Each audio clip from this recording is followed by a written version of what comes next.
Welcome to the Transform Your Wealth and Health podcast, where experts in wealth, health, and fitness help transform your life. Here's your host, Andy Arter. Today we've got an incredible guest that's very kindly agreed to come to the Arter residence and give us the benefit of his wisdom. He's an ex-pro footballer, having played for Stoke City, Bury, Leyton Orient, and was Bristol City's youngest ever player at the time at 16 years of age. He also founded his own charity, which we're going to delve into today. And my guest is Tony Kelly. Hi, Tony. Hi, Andy. Good to see you, mate. Hi. How are we doing? All good, yeah. Yeah? Busy man. Yeah? Me or you? Who's the busiest? I'm busy. I'm busy. Mate. I'm busier than you. No, I'm not having it. Okay, well, thanks very much for coming along, mate. It's absolute pleasure. We've done a few bits and pieces earlier. We've been doing the Facebook Live, etc. Podcasting. Yeah. First time? It is actually, yeah. Yeah. Kind of, for me at least, anyway, replacing radio. Yeah, and I think obviously it's out there now, and I think a lot of people are doing podcasts, and it's all about getting yourself out there and promotion anyway. I heard about 16% of the US population listen to podcasts. Very popular in the US. Yeah, I'm not surprised, yeah. Okay, well, thanks for coming over to our beautiful village and gracing us with your presence. It is lovely, actually. You like it, yeah? Yeah, oh, good. Very nice. Thank you. Could you tell us about your early life and your early career? Got a couple of hours. Yeah, thanks, mate. Well, it all started basically like any young lad, want to be a professional footballer. Or soccer player, we might say. Yeah, soccer player. Soccer. Yeah, but I've wanted to be a footballer from the age of 9. I started at under 9 level in Coventry, grew up in Coventry. Unfortunately for me, I did have an older brother. Mm-hmm. I still got an older brother. And he was the first one in the family to turn professional. And he was playing for Bristol Rovers in Bristol City and other clubs. But fortunately for me, at 16, he did manage to sort out a trial at Bristol City.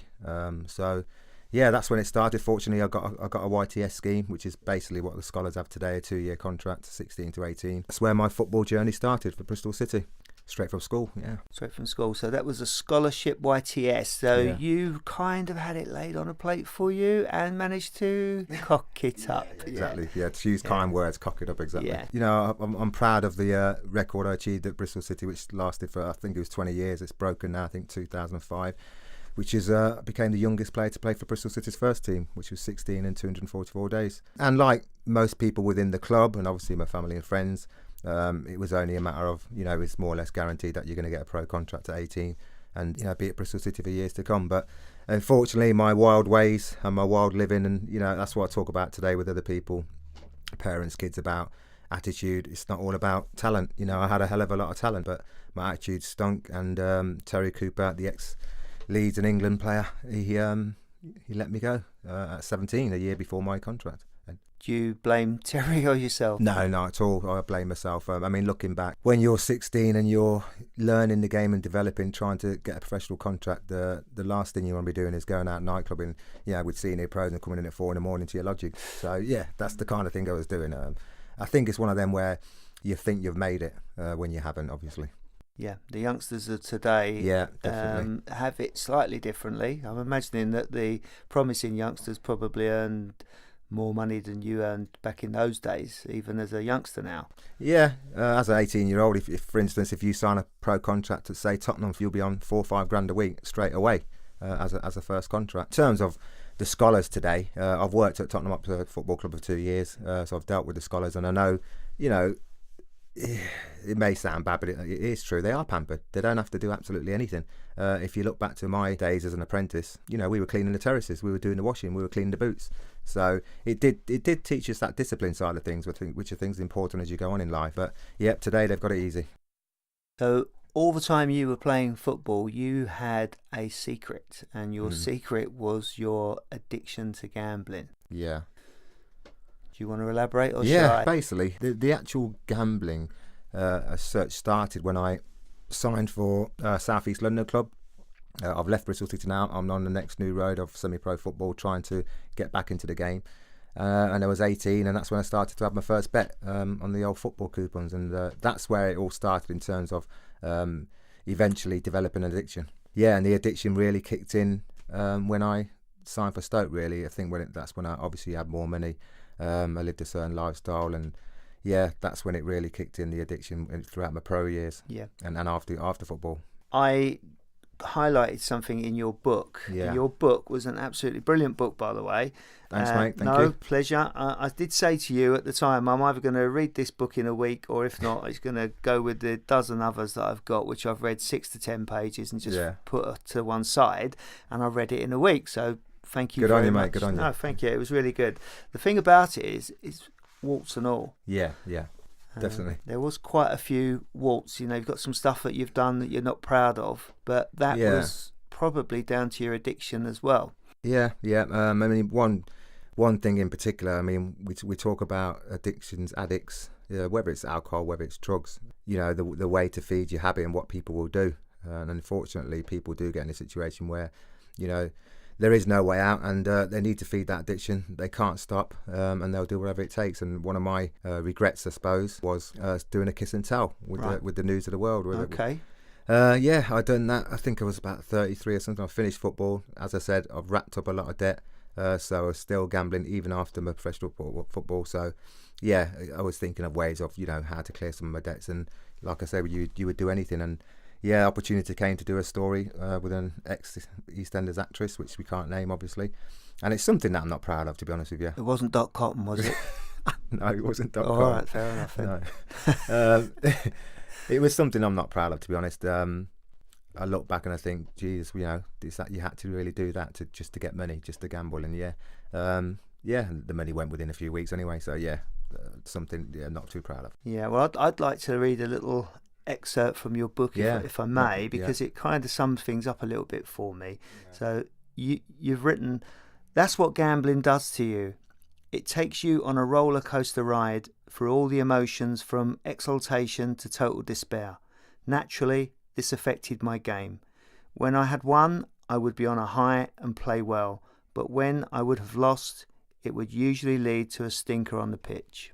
Yeah, that sums up a lot of the stuff I went through in terms of mentally, physically, how I was coping with it. There was times where I would go out in front of 20,000 people, with my mind elsewhere, not focused on the game. I've just lost a couple of grand the day before, and it plays with your mind. And it's proof of the pudding is that I've probably roughly about 200 league appearances for the 5 or 6 clubs I played for. But realistically, I should have played 400 games, and that's due to the way my mindset was, the way it affected me mentally. I was always in and out of the team. I could be out of the team for 3 months. So I've lost 4 or 5 years to the game because I finished at 31. So I've definitely lost time to the game, and that's obviously due to the addiction. So that really did affect your wealth and health. Yeah, exactly, both. Lost a lot of money, approximately £500,000 in total, with houses, etc., and property. Ouch. And if you'd have invested that, probably I'd be a rich man even today. more. Yeah, exactly. So but you can't look at it that way. You got to look at it as though I had an addiction, I had a problem. Yeah. That unfortunately with me I didn't deal with at the time, which is again something we talk about in terms of talking about it and getting help ASAP. I didn't do that. And so I suffered, but that's gone. It's history, it's past, and I've moved on to other things today. Okay, we're talking of moving on. Yeah. How do you keep fit nowadays? As you can see, I'm quite fit. And, to be honest with you, I don't do a lot of fitness. To be honest with you, We'll go for a jog in a minute.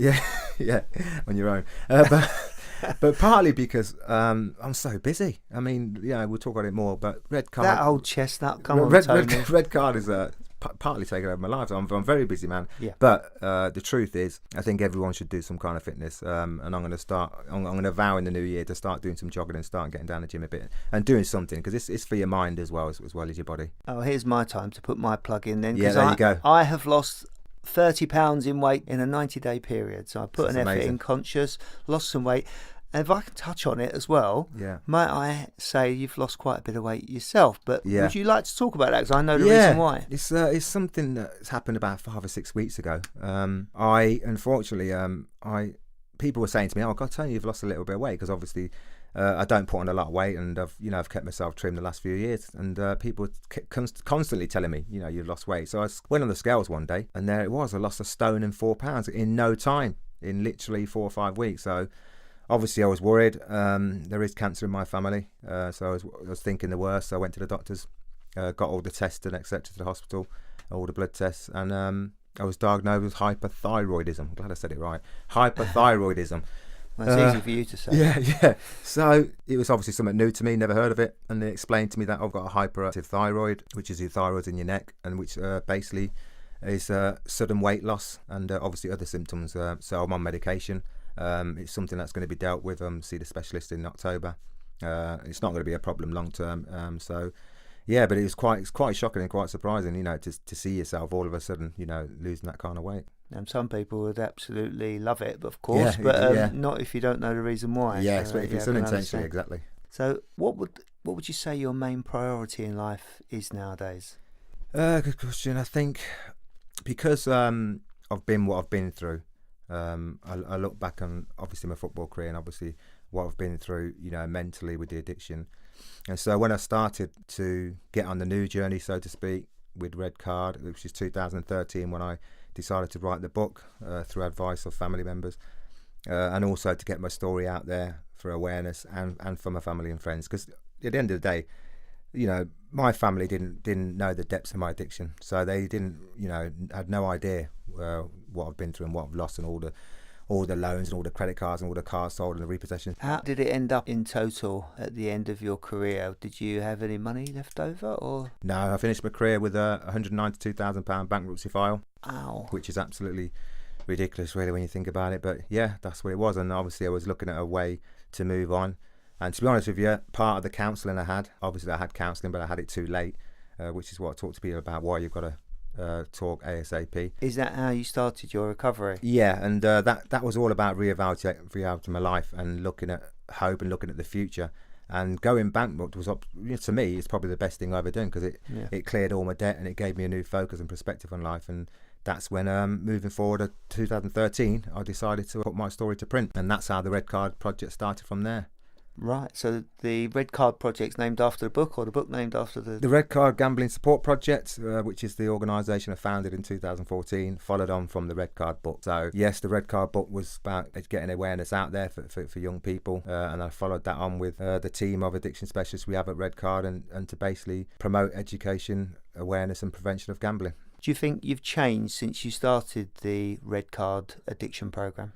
Yeah, I think I've changed in many ways, and I think I'm definitely more grounded. I'm definitely I've got a real passion for helping people, because I know what it's like, and I know what it's, you know, I wouldn't want people to go through that. And in terms of another change in my life, which came 2010, obviously it's progressed to now, as I regain my faith. I was baptised last year, and that's another thing that's helped me in terms of my personal relationship with God. That's for me. It's not for everybody, but that's what helps me, and I think I'm on this journey for a reason. Right, and how do you do that journey with God? Do you regular at the church, or yeah, do you get involved with helping out at the church? I've got my local church, which is great, and they are one of our sponsors now. What actually happened is a year ago we met with them to see whether we could do a gambling awareness workshop within the church hall. It's one of those things which is meant to be, as I said, the pastor, Father Taman, he absolutely loved the project, and he said, right, you know, we'll give you a bit of finance every year, we'll have the hall for free, we'll do some admin for you, and they've come on board and one of our sponsors. So yeah, and I go to the church every Saturday morning. Oh, brilliant. Is there any tips or tricks you could give to anybody that's out there that believes they've got an addiction and they'd like to do something about it? There's lots of help out there. I mean, help from GamCare to Gordon Moody Association to Red Card. There's outlets out there for help, but the most important thing is that you've got to talk to somebody. That's what I found. We all say there's a denial factor with the gambling addicts, and it's true. We stay in denial for years. So you have to talk to somebody, whether that's your parent, whether it's your manager, whether it's a brother or sister or a colleague. You know, just talk to somebody, let them know what you're going through, and then that can lead on to getting some help. Okay, well, I've got to take you back to the football now. Yeah. Your lucky days in football. Everybody I know wanted to be a footballer when they were young. You managed to do it. Yeah. On a kind of rocky path, but still, you still peaked. And one of the things that you did was score a goal at Anfield, which is still on YouTube as we speak. Yeah, I've seen the video. I was actually surprised about 5 or 6 years ago. Someone said that the video was on YouTube, and I couldn't believe it. But yeah, it's probably one of the highlights of my career, because obviously I've played at Wembley as well. But it was an amazing night, and the Stoke fans still talk about it today. I still get messages on social media about it. You know, it's great to know that kids that were behind that goal that night at Anfield, you know, who are grown up to be 30, 40 now, and they remember it. And it's a special moment for them, which is nice. And the club itself, they've brought me back to the club 2.5 years ago to talk about it. on match day in the function rooms, and that was great. I asked some of your fans and potential... All three of them, yeah? All three of Right, them, okay. and potential podcast listeners too. There'll be two of those. Me and you. Yeah. And I asked those guys if they could tell us a question that they'd like to ask for you. So one of the guys, a guy called Daniel Sutton, Yeah. who's a Stokey, he was asking a question, and it was particular about Stoke. Or there was some questions, by the way, that I couldn't even... You couldn't have it I there. couldn't. Yeah, I couldn't even repeat them in public. So. Yeah. I'll tell you a story about a radio presenter any minute. Yeah. Oh, thank you. That'd be good. Let me get this one out of the way first. Yeah. So, the question Daniel was asking as a Stokey was about the support that you received from the supporters. Mm-hmm. I've changed it slightly. I'm going to move it around because there were some similar questions from other supporters, from Bury and Orient, Leyton Orient supporters as well, asked similar kind of things. So I'm going to put you on the spot. I'm going to ask which club supporters did you have most affinity with and get on with and get the most support from? And then a two-part question, the club themselves, which one of those helped with your addiction? Well, if I answer the second question first, because Go for it. The truth is that no club that I've played for helped me with the addiction, and it's not. I don't lay any blame at their door. At the end of the day, I had the addiction. I didn't ask for help. I lived the way I lived. But unfortunately, today I would like to think that more managers and more chairmen and directors and agents in particular who are looking after players, I would like to think that they would, if they see a player struggling, loss of form for no reason whatsoever. Isolated in the dressing room, all different manner of things, mood swings. I would like to think that they would take that player aside and ask him the question, are you struggling? What are you struggling with? And they might just open up. So I think that possibly happens more today with the work the PFA are doing. So, but no club really helped me with the addiction side of things. And as I said, I don't really blame them for it. Fair enough. Do you think that clubs ought to have mentors and people that the youngsters could work with? Yeah, definitely. And I think that's not just with gambling. I think that's in life in general, because there's loads of social issues out there. So I think, if every club had somebody within that football club, a mentor that have been through certain things, that can sit down with the scholars, especially with the young players. Yeah, definitely. I think mentoring is something you might be interested in the future. Yeah, it's definitely something I'm looking into. I know I'm busy with Red Card, I have to fit it in, but it's definitely something I'm interested in doing a bit of mentoring with young lads. Yeah. In terms of support, I had a bond. I don't know what it's hard to explain, but I was at Bury Football Club for 2 years, and I did have a sort of bond with the supporters there and the club itself. And I think it was just the unity within the group, within the squad. We had good times, we had a laugh, and when it was serious, it was serious. But there was a sort of connection with the Bury Football Club, the Shakers. And I loved it there. I think that's probably where I felt more relaxed and more at home at Bury. Yeah, I think I did. Okay. What about when you went to Sweden? So in your book, you say you had a fantastic time in Sweden. Yeah. I mean, Sweden came about through an old Fulham player, who's director of St Albans City Football Club, John Mitchell. And they arranged for me to go to Sweden for a year. It wasn't a transfer from St Albans to Ymen SCK in Sweden. It was just a loan for a year, but it was amazing because obviously this was my first taste of full-time football, second division in Sweden, and I had a great time. Great country, great culture, lovely women. I have to say that. That's me all over, isn't it? But yeah, it was a beautiful place, and I wanted to stay, to be honest with you. I wanted to stay in Sweden, but unfortunately St Albans were looking for a transfer fee in England. No guarantees, but they were quite confident they were going to sell me, and obviously I wanted to get back into the pro game, so it was going to work both ways. And sorry to interrupt. Do I remember rightly? They were asking for a record fee for you. Yeah, I did. Player. Yeah, I did fall out with them when I came back from Sweden.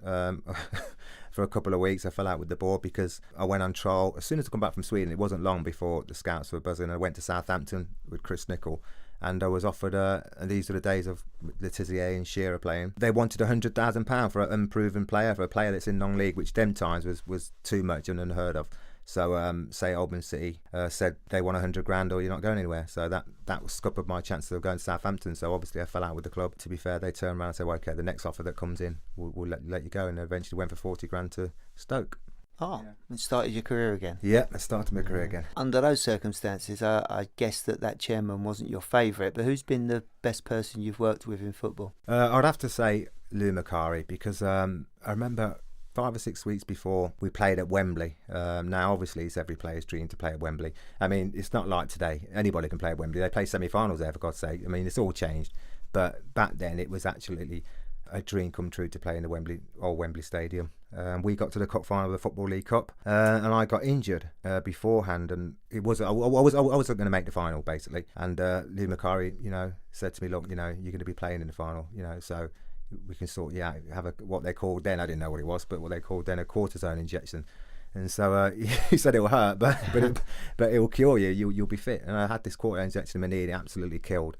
It was agony. But it was amazing because it did cure me on the side of my knee ligaments, and I went on to play at Wembley. And also when Lou Macari took over from Alan Ball, because of my addiction and my sporadic form, etc., I wasn't sure where I was going to get another contract. But he straight away offered me a 2-year contract, and so Lou believed in me. He could see what I had. He could see what I can produce on my given day. So he supported me a lot and stuck with me. And if you were starting again, what would you do differently? It's a tricky question because you can't really look back in time and say you'd do something differently in terms of when you develop an illness as such. But the only thing I would say is that possibly when I was having the problem or developing the addiction, that talk to somebody, opened up about it maybe, and because obviously it's embarrassment and shame, that's the thing, and you're in denial. So if I had my time over again, I just wish I talked to somebody earlier. Okay, so your red card gambling addiction program now, yes, that's there to do that. That's there to do exactly that: education, awareness, and prevention of gambling addiction. I'm fortunate that I've got a good team. I'm fortunate that people have come on board and supported me. As I said, it started 3 years ago. We've now got government funding, which is going to help us a lot, and we just go out to all organisations, whether it's a college, a school, a youth project. We've done charities. We go anywhere basically to spread and promote education awareness of gambling addiction. So yeah, that's my work at the moment. That's your work at the moment. And who do you work with that's professionals? Professionals, we've worked with a Springboard charity. We've done workshops with them. A couple of colleges, like I said, Hackney and Enfield College. We currently meeting the Gordon Moody Association, which is a residential recovery centre. So we're meeting with them to do some partnership work, and Mind, the charity, which is interesting, very interesting, because that's obviously, they've looked at our work and they're linking it to, mental health, which partly it is. So we're going to do working with different people basically. I see the kind of problem that you had as one of the most important fitnesses of our human lives. Mm-hmm. So if you have a mental illness or mental health issue, the rest of you, just like we were quoting from the book, falls to bits. Yeah, because any kind of mental health illness, you can't function. You'll stay at home, you'll become isolated, you won't go out, you won't see anybody, it affects you. Your decision making, it just affects your whole self-being basically, in the way you operate with mental health issues. I had all the panic attacks. I couldn't sleep at night. I had depression, so all these things I've been through, all because of the addiction, or because these are linked to certain mental health issues. And if someone's listening that has a problem, how might they be able to contact you and get help? They can contact myself, Tony Kelly LinkedIn. They can contact our website, which is www.kellysredcardconsultancy.co.uk.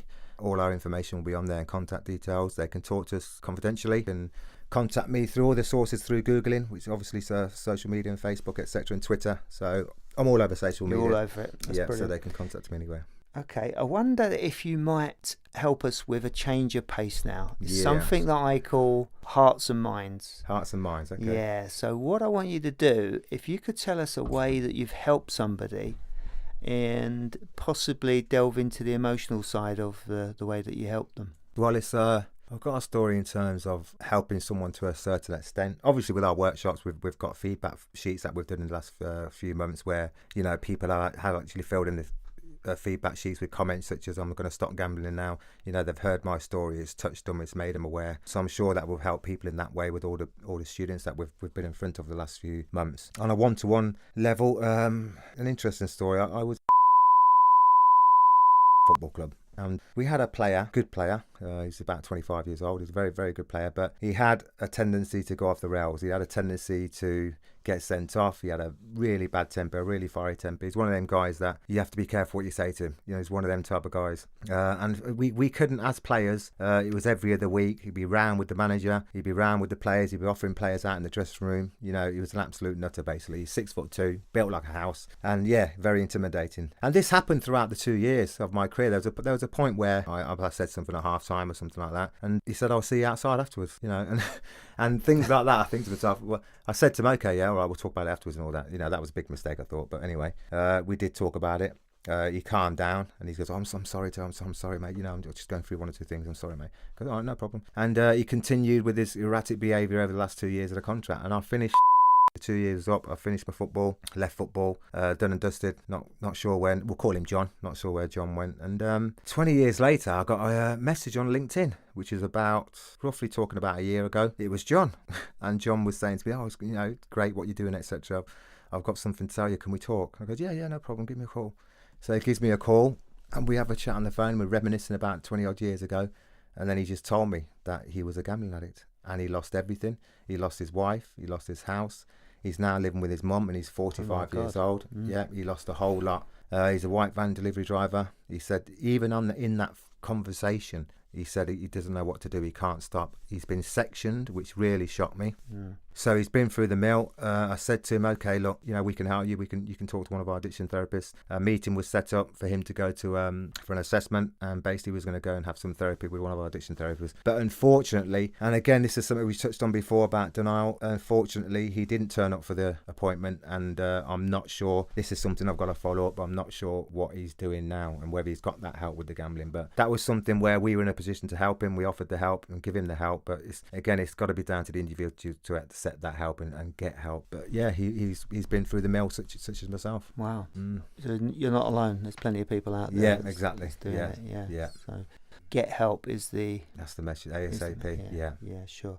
So do you have any offers or anything that you could give us to help the transformers out there, the people that want to transform their wealth and health? Right. I've got two offers. Yeah. Oh.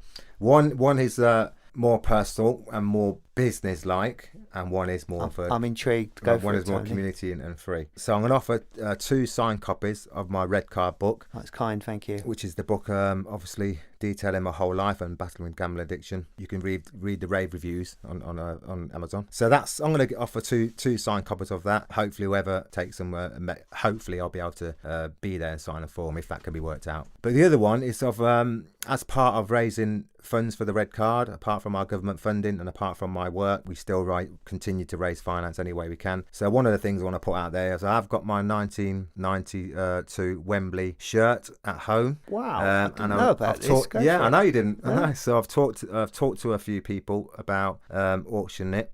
Obviously, there's thousands and thousands of Stoke fans out there. So if there is a fanatical Stoke fan who remembered that day when Mark Stein scored the winner, that great Wembley day, I am now going to let it go to the highest bidder, because it's all going to go to Red Card Gambling Support Project. So if anyone's interested in that, it's my number 7 Wembley shirt, 1992 Autoglass Trophy final. Then get in touch. Oh, Tony, that's absolutely brilliant. Thanks very much for that. Yeah, all right, mate. That also would get you some funds in for the charity. If anybody else wants to help the charity in any way, shape or form, including donations or get involved, how might be the best way to do that? I think the best way is to contact me through the website. And also, we're looking at people, whether they want to be involved in some capacity, whether they want to share their testimonial. They can be part of our workshop and share a testimonial. And anyone that wants to donate, obviously, that would be most welcome. And that could be done through the website, just by contacting me through the website with my email address. Phone numbers on LinkedIn and the website. So, but I will give my phone number out now. Not a problem. I'm quite an open person, as Andy knows. So I'll give my phone number out if anyone wants to contact me in any of these issues. It's 07444 512 184. That's 07444 512 184. And that could be anything to do with the book, with the shirt, and with Red Card Project in general. Okay, we're finishing up a little bit now, Tony, but I'm just going to ask you, what have you got planned for the future? The future, well, at the moment I work in security. That's my full-time job. I run the Red Card Project. Well, obviously it's quite difficult because I've got a team to run. and we're very busy at the moment. Things are getting busier because of the government funding we've just got. But at the moment, I'm running Redcard alongside my work. So eventually in the next 2 to 3 years, my aim is to run Redcard on a full-time basis nationally and basically, promote gambling awareness education throughout the UK on a full-time basis.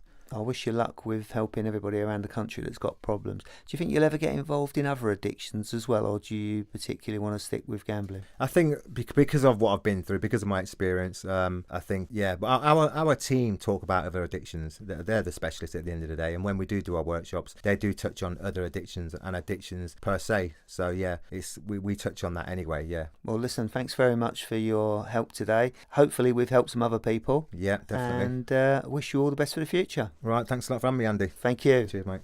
If you'd like to win Tony Kelly's 1992 League Cup final shirt, his number 7 shirt, he would like you to make bids on his email, which is Tony, Tony, COV, the number 1 at hotmail.com. Minimum bid £250.